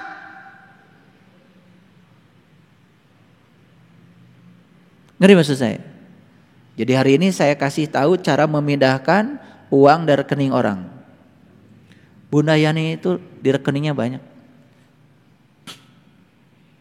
duitnya. Gimana caranya? Gampang kok supaya pindah ke rekening saya. Gimana caranya? Ya saya kerja sama aja dengan beliau. Betul gak? Beliau punya pabrik kue. Bunda, pemasaran kuenya sama saya aja. Saya punya cara untuk memasarkan kue yang keren. Pindah gak kira-kira itu uangnya dari rekening dia ke saya? Pindah. Saya ini gini-gini juga punya keahlian memindahkan uang dari rekening orang. Makanya rekening saya bertambah terus. Hebat gak saya? Iya. Sakti itu. Nah itu namanya sakti. Ya, pada pindah itu. Makanya nih suka bunyi di sini tuh. Nit.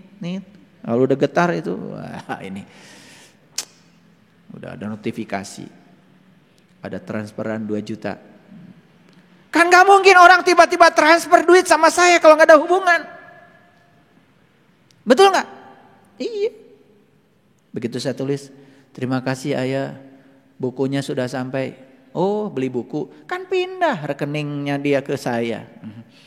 Betul gak?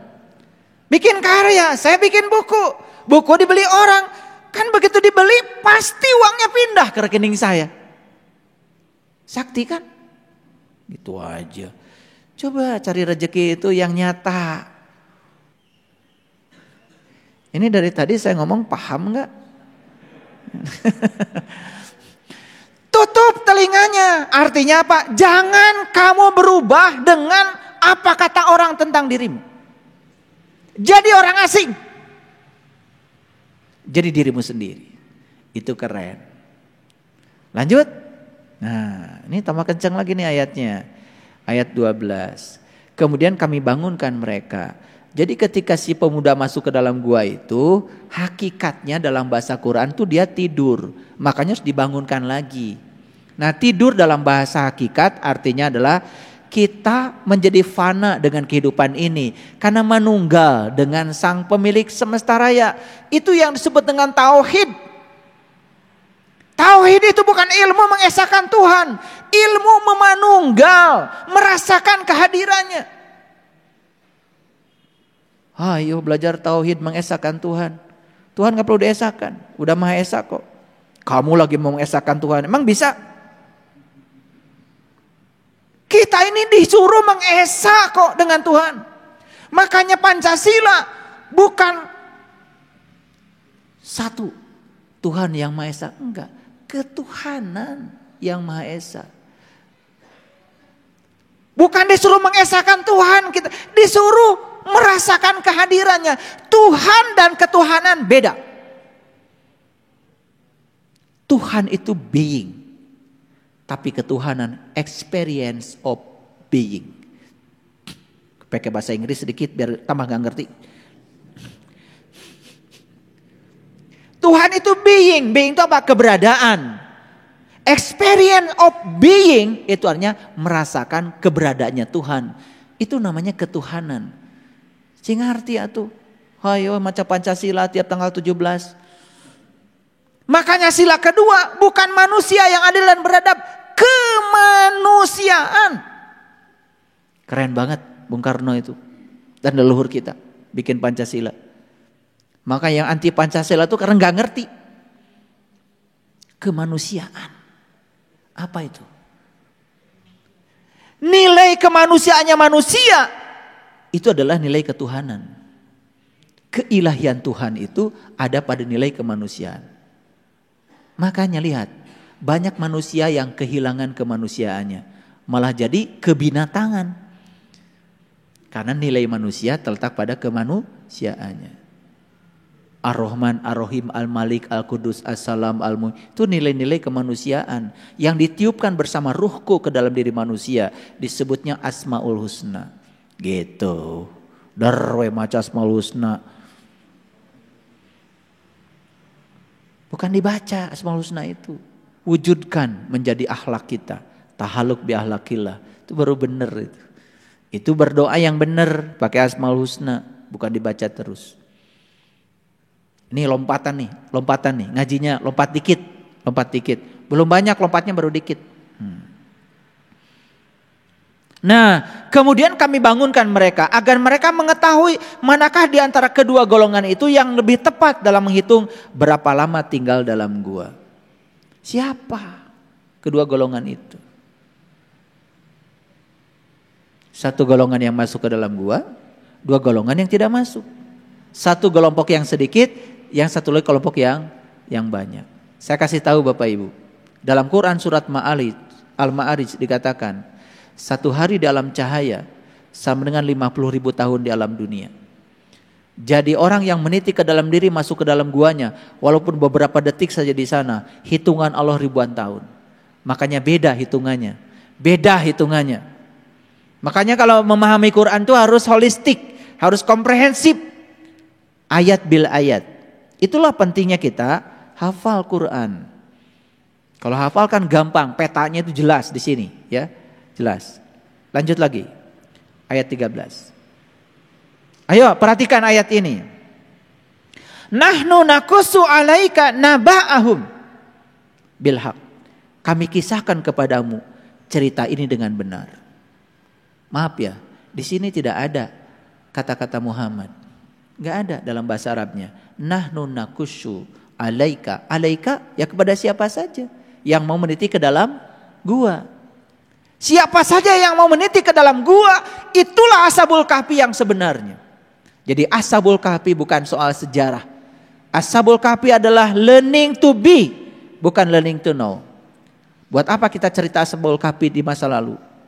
Daripada kita cerita itu, lebih bagus kita menjadi Ashabul Kahfi di masa kini. Itu ngaji baru benar. Itu namanya learning to be. Belajar menjadi, bukan learning to know. Dunia pendidikan kita tidak akan menghasilkan manusia berkesadaran kalau hanya learning to know, hanya menghasilkan manusia-manusia penghafal. Kita tidak butuh manusia penghafal sekarang. Yang dibutuhkan adalah manusia pengamal. Jangan bangga kalau anak ibu hafal sekian juz, hafal sekian. Buat apa kalau nggak diamalkan? Kita tidak butuh penghafal. Sekarang butuh pengamal. HP saya ini hafal 30 juz loh Quran. Coba diklik aja. Hafal, dia hafal 30 juz. Yang dibutuhkan itu adalah para praktisi yang mengamalkan Quran.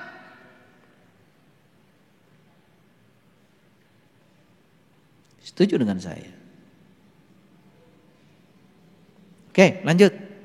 Kami kisahkan kepadamu, kisah apa? Ayo, kisah Ashabul Kahfi, kisah pemuda yang meniti ke dalam gue. Jelas banget. Dan kisah ini disampaikan dengan benar. Sesungguhnya mereka itu adalah pemuda yang beriman kepada Tuhan mereka.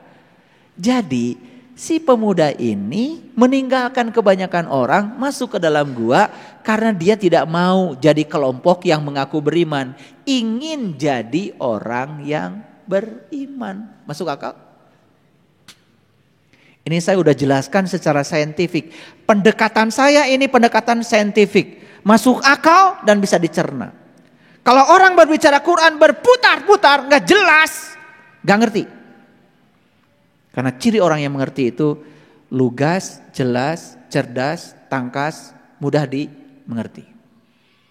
Ini baru bahasa syariat loh, belum bahasa hakikat. Kalau ingin bahasa hakikatnya ya masuk dulu ke dalam gua. Saya bimbing kalau mau. Saya ilmuwan. Kalau saya ngomong pasti saya bisa membuktikan. Ini bukan ilmu katanya. Bukan zon seperti kebanyakan orang, bukan. Lanjut dulu. Sesungguhnya mereka siapa? Adalah pemuda-pemuda yang beriman kepada Tuhan mereka. Dan kami tambah pula untuk mereka petunjuk. Wazidnahum huda. Ya udah. Karena dia itu sudah terbuka penglihatan kalbunya kepada Tuhan, maka setiap kali dia masuk ke dalam diri, yang dia jumpai adalah Tuhan, bagaimana tidak bertambah imannya? Karena setiap berjumpa dengan dia, hudanya bertambah. Masuk akal? Oke, lanjut dulu ayat 14. Dan kami meneguhkan kalbu mereka. Warobatna ala qulubihim. Kami meneguhkan kalbu mereka, bukan hati. Hati dengan kalbu beda. Awas, jangan kecele. Hati bahasa Arabnya qobid, kibdah. Ini bukan cerita qobid, bukan cerita kibdah, cerita kalbu. Kami teguhkan kalbu mereka di waktu mereka berdiri, lalu mereka pun bertanya, Tuhan kami adalah Tuhan langit dan bumi. Kami sekali-kali tidak menyeru Tuhan selain Dia, karena Dia sudah tahu dan kenal kepada Tuhan. Sesungguhnya kami kalau demikian telah mengucapkan perkataan yang amat jauh dari kebenaran. Jadi kalau dia itu menyeru yang selain Tuhan, berarti dia mengucapkan sesuatu yang jauh dari kebenaran. Itulah kebanyakan orang. Yang tadi, yang kasiro itu. Ayat 15. Kaum kami ini telah menjadikan dia sebagai Tuhan-Tuhan. Mengapa mereka tidak mengumumkan alasan yang terang tentang kepercayaan mereka? Siapakah yang lebih zalim daripada orang-orang yang mengadak-adakan kebohongan tentang Allah? Jadi ketika kita mengimani Allah dengan zon, dengan katanya, dengan persepsi, apalagi Allah dijelaskan, apalagi Allah diterangkan. Kalau ada orang yang menerangkan Allah, menjelaskan Allah, pasti persepsi tentang Allah. Itu namanya zon. Jadi Allah tidak bisa diterangkan, tidak bisa dijelaskan. Rasakan saja kehadirannya sebagai sebuah pengalaman pribadi. Itulah yang iman yang sebenarnya. Para sahabat, lihat ayat 16. Dan apabila kamu meninggalkan mereka. Siapa mereka ini? Kebanyakan, kerumunan. Dan apabila kamu meninggalkan mereka dan apa yang mereka sembah selain dari Allah. Karena yang disembah mereka itu zon, persepsi, pikiran, perasaan mereka sendiri, bukan kebenaran. Dan apabila kamu meninggalkan mereka dan apa yang mereka sembah selain Allah, maka satu-satunya cara, kata Allah, carilah tempat berlindung ke dalam gue.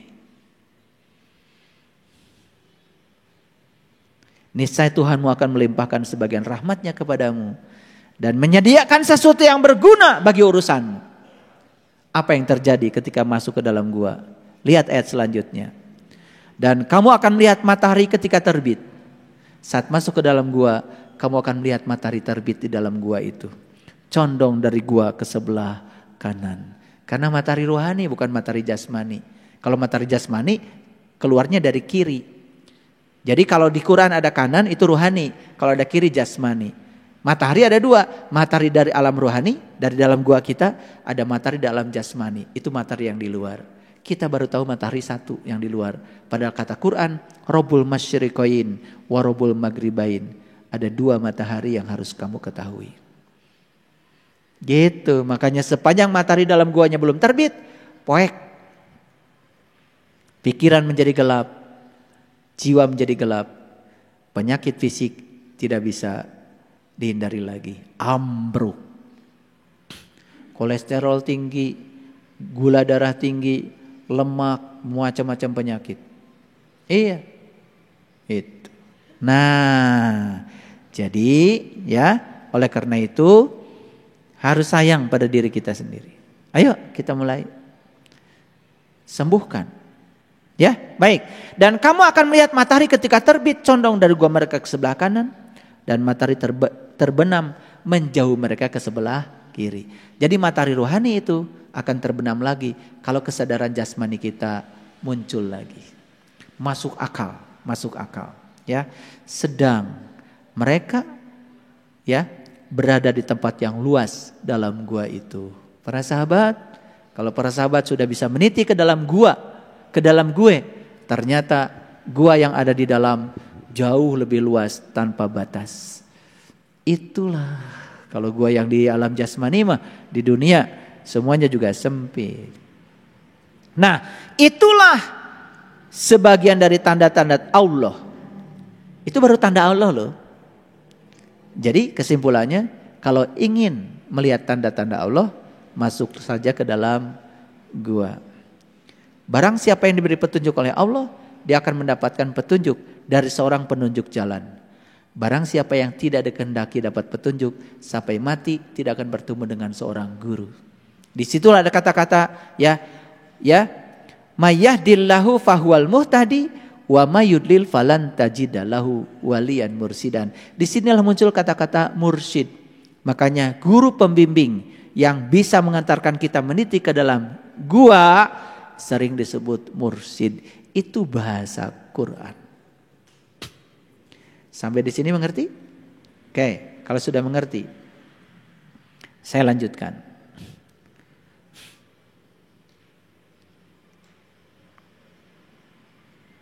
Saya kasih tahu sekarang. Semua orang yang telah mencapai apapun yang berharga di kehidupan ini, karena mereka memiliki keberanian untuk menjadi orang asing. Setuju? Ayo. Thomas Alva Edison menjadi berharga karena menciptakan listrik. Dia keluar dari kerumunan banyak orang. Bahkan sempat tidak naik kelas. Disebut idiot, disebut gila. Bahkan Nabi Muhammad di zamannya ketika meninggalkan kerumunan, beliau pun disebut gila. Betul? Ulangi lagi. Semua orang yang telah mencapai apapun yang berharga di kehidupan ini, karena mereka memiliki keberanian untuk menjadi orang asing. Jadi, para sahabat tidak akan mencapai yang berharga kalau tidak punya keberanian untuk menjadi orang asing. Paham ya? Ada yang memutuskan menjadi petani? Ada yang memutuskan menjadi pedagang? Ada yang memutuskan menjadi teknokrat? Semua itu adalah orang-orang yang berani untuk menjadi orang asing. Dahar teu dahar, nu penting ngumpul. Kapan mau jadi orang asing? Ya gitu aja, terus aja ngumpul ngadu bako. Betul? Mike Tyson hebat karena mau jadi orang asing. Dia tinggalkan teman-temannya dan kemudian masuk sasana tinju. Dia terus tiap malam di bawah asuhan Kus Damato. Kemudian menjadi petinju besar karena mau jadi orang asing. Maaf Bapak Ibu, silakan aja baca Quran, baca aja Arabnya terus. Seperti kebanyakan orang. Hasilnya tetap aja tidak berharga. Tapi mulai mengasingkan diri, baca isinya dan mulai dipraktekkan dalam hidup. Mulai berharga diri kita. Apa yang terjadi kalau kita terus-menerus dalam kerumunan? Lihat saya. Kita akan lupa bahwa diri kita bisa berdiri sendiri. Kita perlu dukungan terus-menerus dari orang lain. Saat kita tidak punya dukungan, lumpuh kita. Seperti seorang anak yang minta digendong terus dari kecil. Coba, anak kita gendong aja terus saking sayang. Apa yang terjadi? Gak bisa jalan bukan? Kalau kita terus-menerus dalam kerumunan, satu catat, kita akan lupa bahwa diri kita ini sebetulnya berpotensi bisa menjadi diri sendiri. Bahkan bisa berdiri di atas kaki sendiri. Yang kedua, kita selama dalam kerumunan selalu butuh dukungan dari orang lain. Dan kalau orang lain tidak mendukung, kita akan lumpuh. Bukankah itu? Iya, tidak dihargai sedikit aja sama orang, langsung kecil hati. Ngasih aja sembako sama orang, tidak mengucapkan terima kasih, besok gak nyumbang lagi. Betul? Oke. Tetapi menjadi orang asing itu menakutkan pada awalnya. Apa saya tidak dihujat? Untuk meyakinkan kepada orang lain bahwa apa yang kita sampaikan itu benar, perlu waktu. Dan umumnya orang-orang yang tidak tahu, tapi dia tidak tahu kalau dirinya tidak tahu, selalu menyerang dan menganggap dirinya paling benar. Semakin menjadi orang asing, bukankah akan semakin banyak yang tidak suka sama kita? Betul? Bahkan tidak ada yang mendukung kita lagi.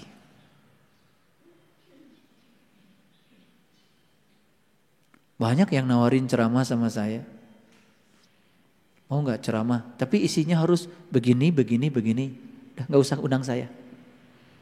Saya tidak bisa jadi kerumunan. Saya kalau ceramah ya gini gaya saya. Saya jadi diri saya.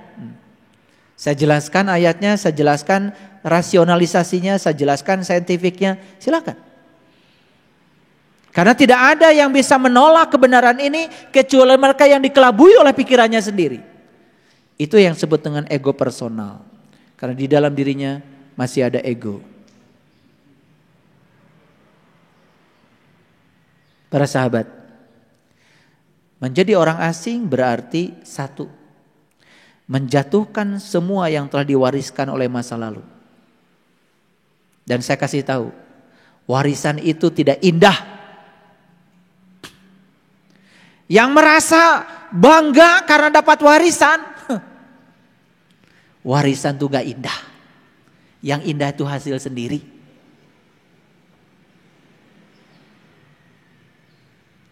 Makanya saya datang ke Bandung ini cuman punya baju satu, kemeja satu, sisanya bungkus Indomie, celana kolor aja. Duit gak punya. Makanya begitu saya sampai di Bandung, saya jadi asisten rumah tangga 8 bulan. Saking ingin sekolah. Karena saya gak punya saudara di Bandung. Dan saya tidak mengeluh. Karena saya ingin menjadi diri saya sendiri. Saya tidak mau warisan dari orang tua. Gak mau, menolak. Karena orang tua saya gak punya warisan. Jadi saya berterima kasih sama Allah. Terima kasih ya Allah. Orang tuaku tidak dikasih harta yang banyak sehingga tidak ada yang bisa diwariskan kepada saya. Karena saya tidak suka warisan. Dan saya perhatikan teman-teman saya yang punya warisan dari orang tuanya malah gak pada sekolah. Berantem ngurusi warisan. Sekarang hancur lebur, sekolah enggak, ilmu gak punya. Akhirnya hidupnya mohon maaf tidak lebih baik dari saya.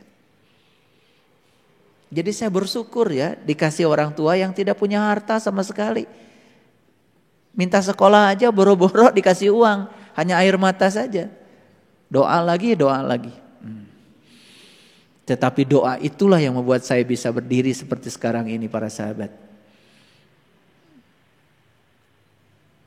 Jangan menyepelekan doa. Doa orang tua itu luar biasa. Makanya ini saya kasih tahu nih para pemuda yang suka ngurusi warisan, pengen warisan. Warisan tidak indah. Itu warisan harta. Bagaimana kalau warisan ilmu? Warisan ilmu juga gak indah. Ilmu yang keren itu ilmu yang didapat oleh pengalaman pribadi sendiri. Makanya ada pengetahuan, ada ilmu. Pengetahuan dan ilmu beda. Pengetahuan yang sudah nyata menjadi pengalaman pribadi itulah namanya ilmu. Kalau belum jadi pengalaman pribadi itu namanya pengetahuan. Ulangi lagi ya. Jadi ketika kita berada di kerumunan bisa jadi kita hanya menjadi pewaris ilmu. Ilmunya ilmu apa? Ilmu katanya. Cek yang cenah. Barijeng orang tengalaman sorangan. Awas itu bukan ilmu itu pengetahuan. Dalam kerumunan, maaf ya. Oh dulu ada pemuda yang masuk ke dalam gua dulu. Padahal sebenarnya dulu apa sekarang? Kamu jadi pemuda, masuk sekarang ke dalam gua. Jangan mau mengikuti kebanyakan orang. Mengasingkan diri dari kerumunan. Keren? Tuh, satu. Maaf para sahabat. Kita ini mewarisi bukan hanya harta dan ilmu saja. Kebencian pun kita warisi. Maaf ya. Karena ada orang tua yang bilang ini. Nih anak-anak. Kalau tahu ya. Harta leluhur kita tuh dulu. Diambil tuh sama tantemu itu. Serakah banget. Sampai anak-anak ini membenci tantenya. Siapa yang mewariskan? Yang kayak gitu aja diwariskan. Cik atau nuk itu mentong. Betul nggak? Eta ngewa pun harus diwariskan.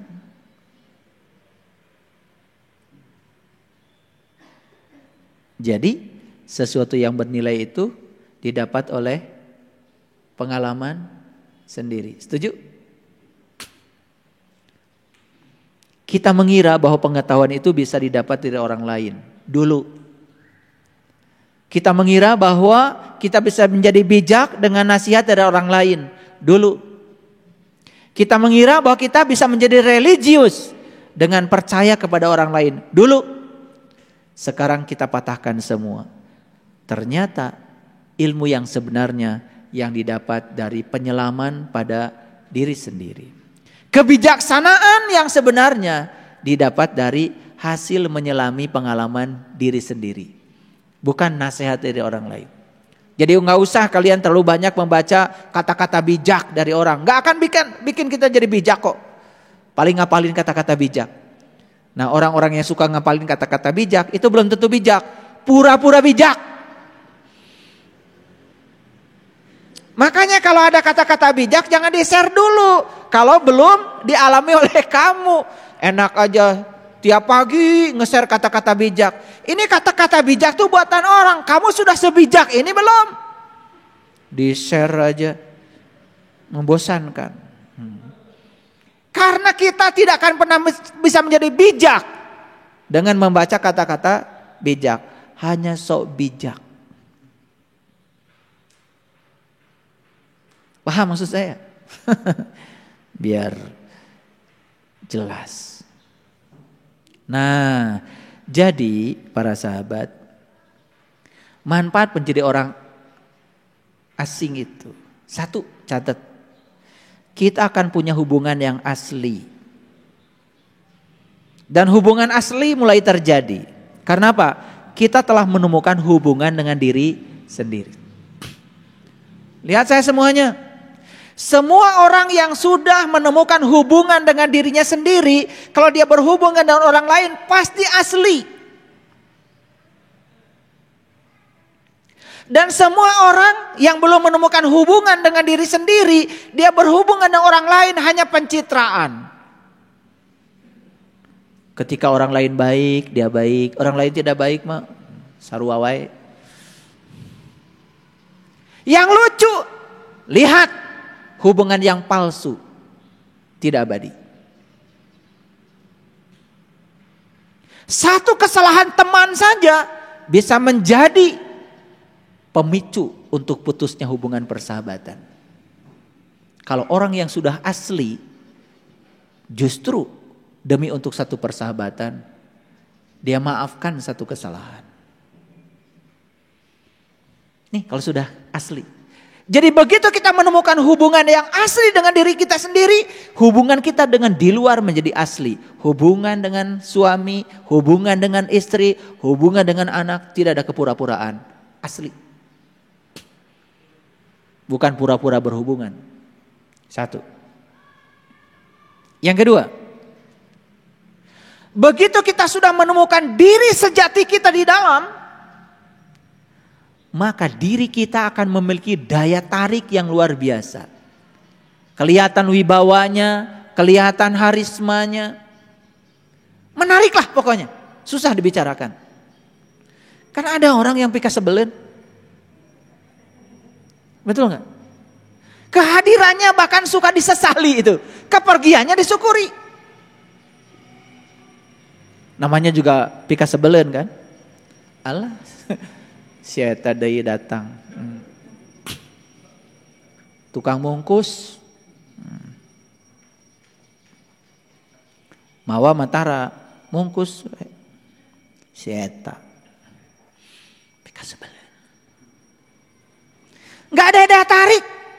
Pokoknya bawaannya itu membuat suasana jadi rusak. Karena dia belum menemukan hubungan dengan dirinya sendiri. Belum menjadi orang asing.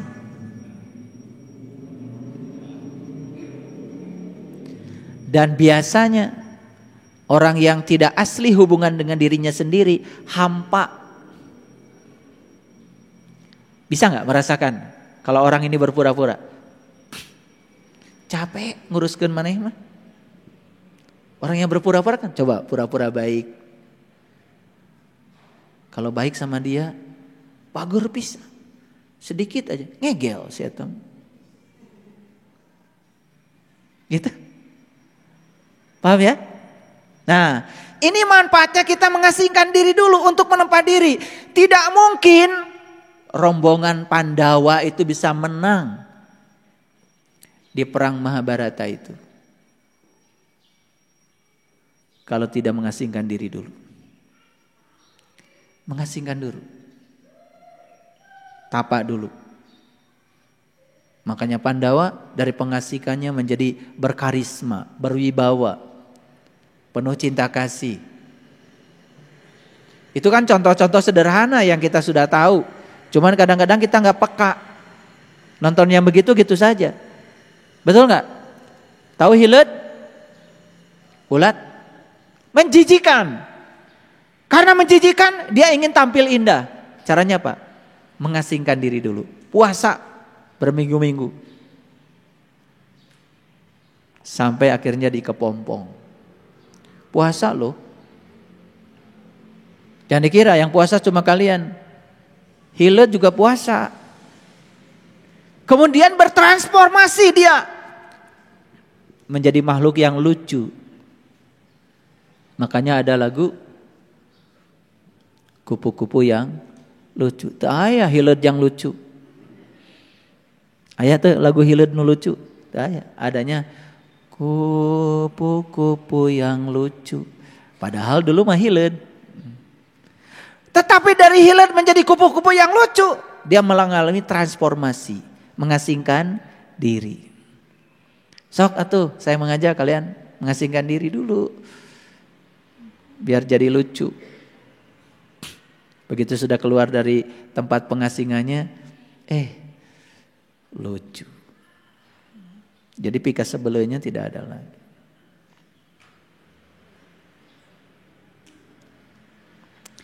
Nah, orang yang sudah menemukan hubungan dengan dirinya sendiri, perhatikan saya. Dia mampu menciptakan hubungan dengan orang lain yang saling memuaskan. Dan umumnya orang yang hubungan dengan orang lain saling menghancurkan, itu karena dia belum menemukan jati dirinya. Soklah kalau gak percaya omongan saya. Berhubungan dengan orang yang penuh dengan pencitraan. Belum bertemu dengan jati dirinya. Hubungan dengan dia pasti tidak akan saling memuaskan. Yang ada malah justru saling menghancurkan.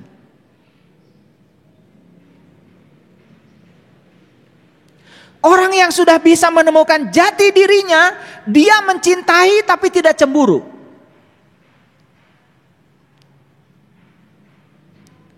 Awas, gak apa-apa, cemburu tanda cinta. Bohong. Yang masih cemburu tidak mencintai. Ini cemburu dalam dimensi yang sangat luas. Orang yang tidak punya cinta bukan sekedar cemburu, malah iri hati. Betul nggak? Puas ketika melihat orang lain jatuh. Senang ketika melihat orang lain runtuh. Dan dia tidak bahagia ketika melihat orang lain sukses. Ini orang gak punya cinta nih. Karena belum menemukan hubungan dengan dirinya sendiri. Jadi siapapun yang sudah menemukan hubungan asli dengan dirinya sendiri, dia akan mencintai tapi tidak cemburu. Nih. Yang suka cemburuan. Gimana? Sama siapa? Nah, itu tidak mencintai.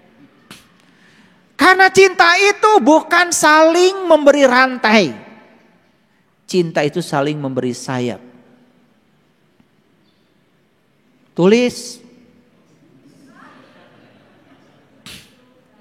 Sugan hari ditulis mah. Eling. Iya modor saling mengikat. Betul enggak? Aku milikmu, kamu milikku. Setengah jiwa ada padamu. Bullshit. Makanya jadi riweuh dah setengah naik di batur. Jadi tidak utuh.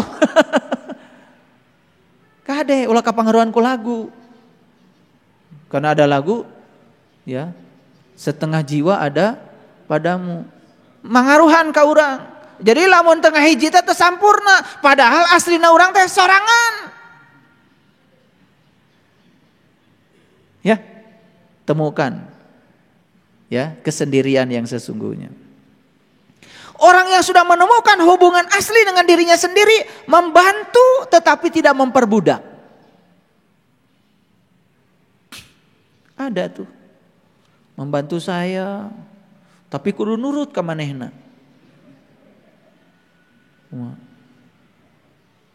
Ayah, biar dari saya, ininya ini, saya perhatikan. Tapi harus begini. Begitu saya tidak sesuai dengan keinginan dia, nggak usah tong mantuan.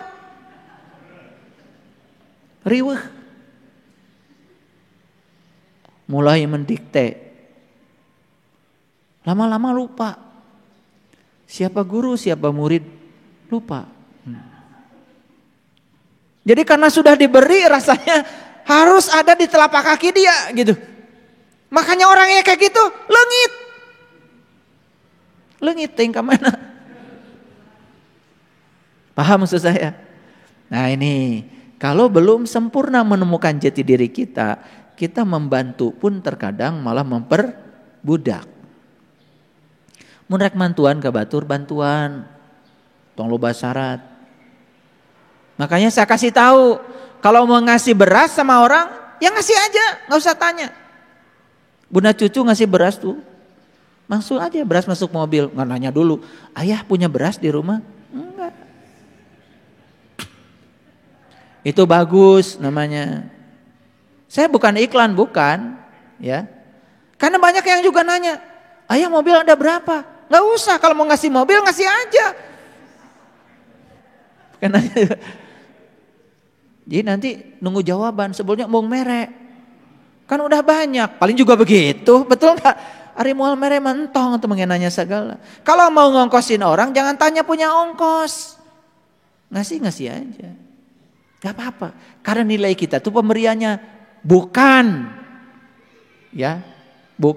orang ini tepat atau tidak untuk diberi. Kalau udah ngasih aja, urusan kita selesai kok. Paham? Kadang-kadang kita mencari alasan untuk tidak memberi. Ya. Saya negur anak saya. Jadi ada saudara saya nggak punya HP. Karena saya sibuk, udah saya ngasih uang sama dia. Tolong belikan HP. Buat siapa ayah? Nah namanya anak, belum seperti kita pikirannya. Mikir, kok dibeliin HP? Itu kan keluarganya berada. Nah udah mulai itu, budak mah. Kata saya mau ngasih aja. Kalau keluarganya berada, buat apa? Adapun kalau dia nggak punya HP, berarti merhatikan. Kurang bere karunya. Ngerti maksud saya? Itu. Ini penting saya ngomong nih. Semoga aja setelah ini sadar. Kalau mendukung orang, jangan mengeksploitasi. Kita mendukung tapi mengeksploitasi, ngamanfaatkan. Itu belum selesai kita tuh dengan diri kita sendiri. Makanya cinta, keramahan, pemahaman, itulah intisari dari kebenaran. Itu hanya terjadi pada orang yang sudah berhubungan dengan diri aslinya. Paham para sahabat?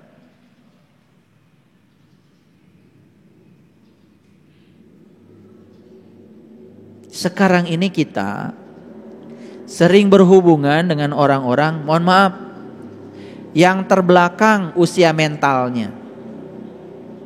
Geus kolot tapi bubudakeun. Itu namanya terbelakang usia mentalnya. Tidak layak disebut orang dewasa. Kita pun berhubungan dengan orang-orang yang berpura-pura hebat, padahal enggak. Lebih parah lagi sekarang ini banyak sekali orang yang terbelakang kejiwaannya. Kalau yang tadi mentalnya, terbelakang kejiwaannya.